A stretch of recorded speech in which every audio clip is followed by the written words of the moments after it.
Change. Most of us don't really like change. Now, I don't know about you, but I'm still complaining that it's dark so early since the time changed a couple of weeks ago. I don't like to change doctors or dentists. I don't really like it when I go to my dad's house and I have to sit in a different seat than I always sat in when I was a kid, because change makes us uncomfortable. Now, I will say you all here at UCUC are better than most at change. But even in the church, we tend to like things the way we've always done it and how we know it to be done.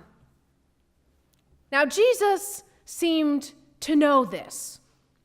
In the passage today, we listen in on a conversation between Jesus and the disciples, where Jesus is preparing them for change.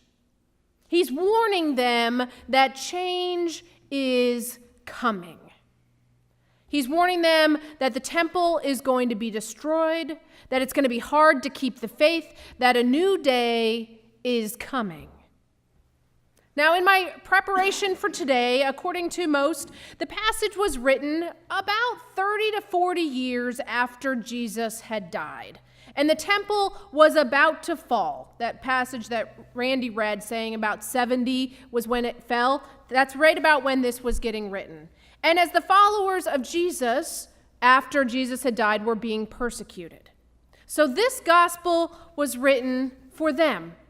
And Jesus is foretelling the reader that Jesus is going to die.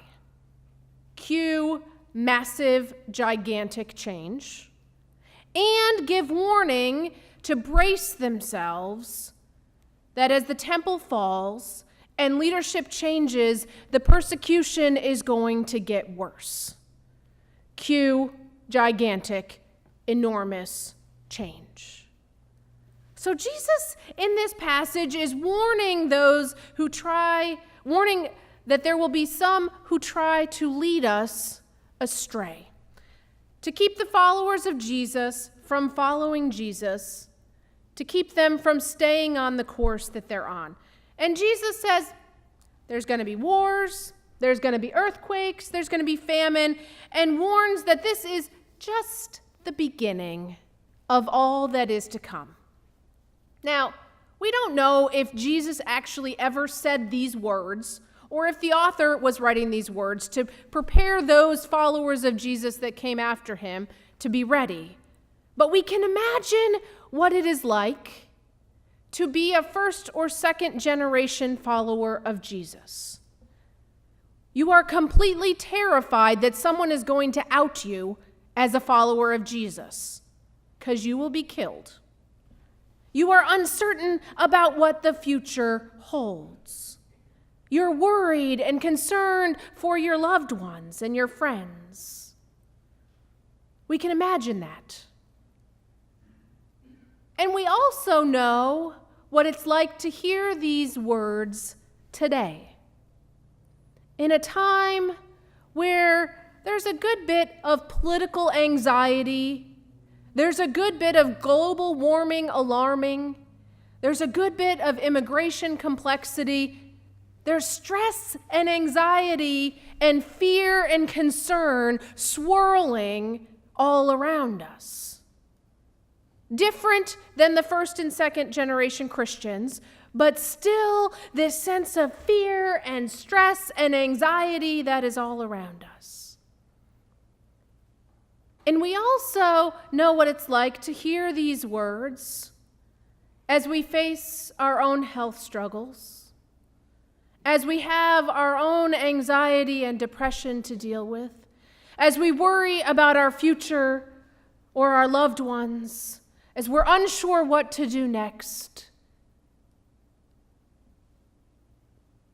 And all we get as Randy reads this is that this is the beginning of the birth pangs, that the end is still to come.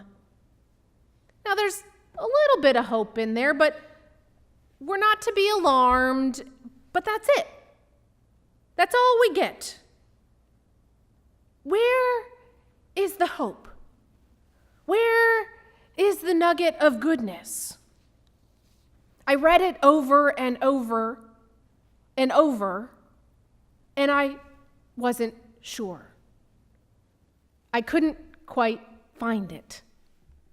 And so I decided to keep reading, thinking, well, we must have stopped too soon, and in the next passage we're going to find it.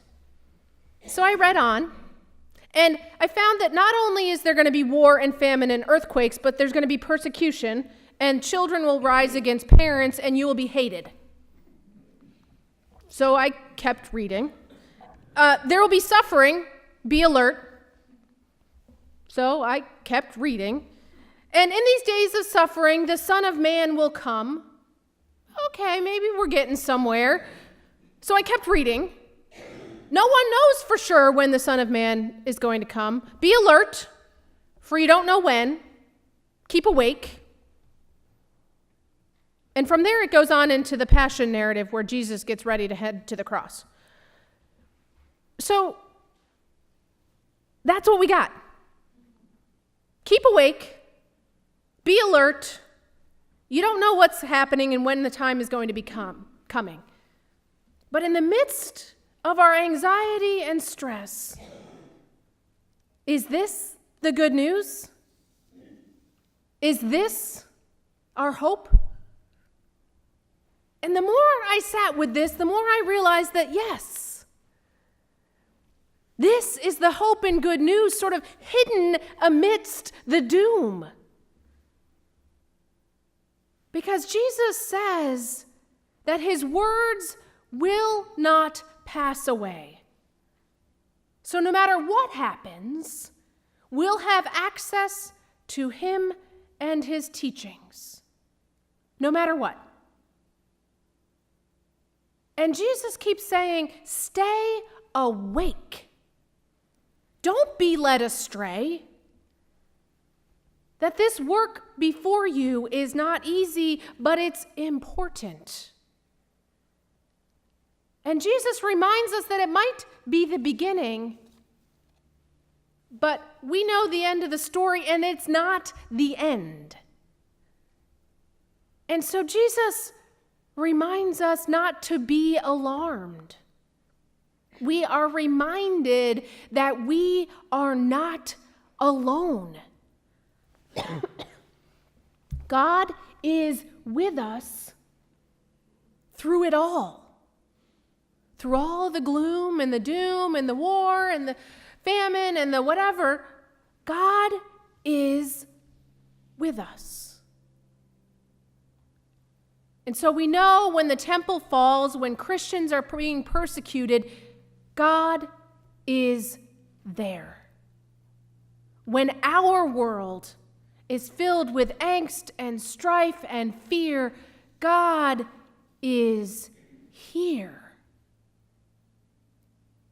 And so when we read these words of pending change, any change that is before us, any unknown future that we don't know, we can know that we are not the first ones to live in times like these. In times like these, with changes afoot that scare us, we can cling to the knowledge that God is here. To keep awake and not to be led astray. Just like with the pictures and the children's chat, we can look at the big picture and know that we can stay the course as followers of Jesus.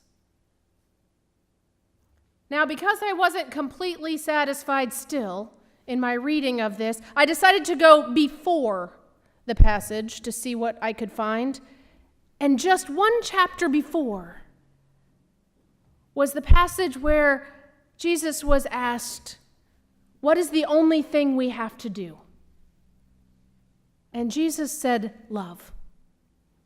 Love God, love your neighbor, love yourself.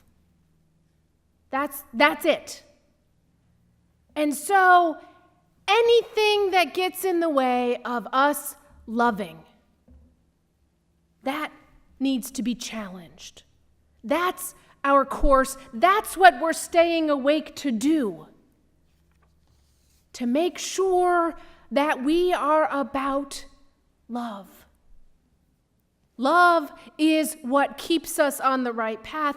Love is what keeps us steady when the world swirls all around us. And so we are reminded of the Martin Luther King Jr. quote, which others have said as well. Let us realize that the arc of the moral universe is long, but it bends toward justice.